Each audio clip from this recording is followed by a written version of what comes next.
அடுத்து நம்ம அணியில ரொம்ப ஒரு சிறப்பான அணி வேற்றுமை அணி அப்படிங்கிறத அடிக்கடி கேட்குறாங்க.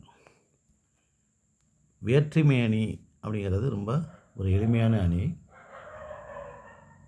அதாவது முதலில் 2 பொருளை ஒற்றுமையாக சொல்கிறது, ஒன்றுபடுத்தி சொல்கிறது. அதற்கு அப்புறம் அந்த 2 பொருளையும் வேறுபடுத்தி சொல்கிறது. முதல்ல 2 பொருளை ஒரே காரணத்துக்காக ஒப்புமை சொல்கிறது. அது ஒப்புடைய 2 பொருள்களை முதலில் சுட்டிக்காட்டி பின்பு வேறுபடுத்துவது தான் வேற்றுமை அணி அப்படின்னு சொல்கிறது. அதுக்கு நல்ல உதாரணம், தீயினால்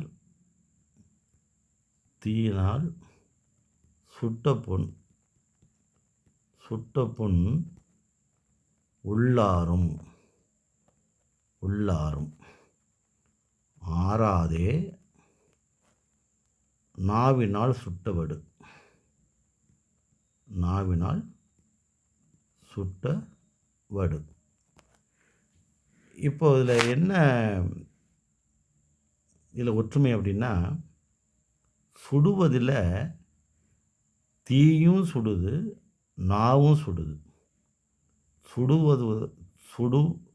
சுடுவதில் இரண்டும் ஒற்றுமை. தீயும் சுடும், நாவும் சுடும். அப்போ இந்த 2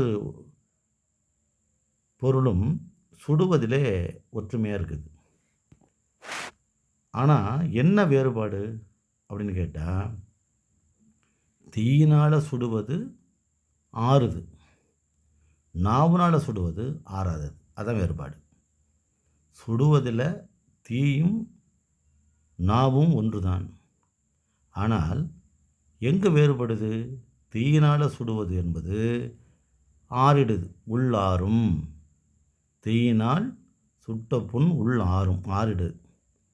ஆனால் ஆறாதே நாவினால் சுட்டவடு. அப்போ தீயினாலையும் சுடலாம், நாவினாலையும் சுடலாம். இப்போ சுடுவதில் தீயும் நாவும் ஒப்புமை பொருள். பின்பு அது எங்கே வேறுபடுது அப்படின்னா, தீயில சுடுவது ஆறுகிறது, ஆறுகிறது. ஆனால் ஆற மாட்டேங்குது, நாவினால் சுட்ட வடு, தழும்பு அப்படின்னு சொல்கிறார்.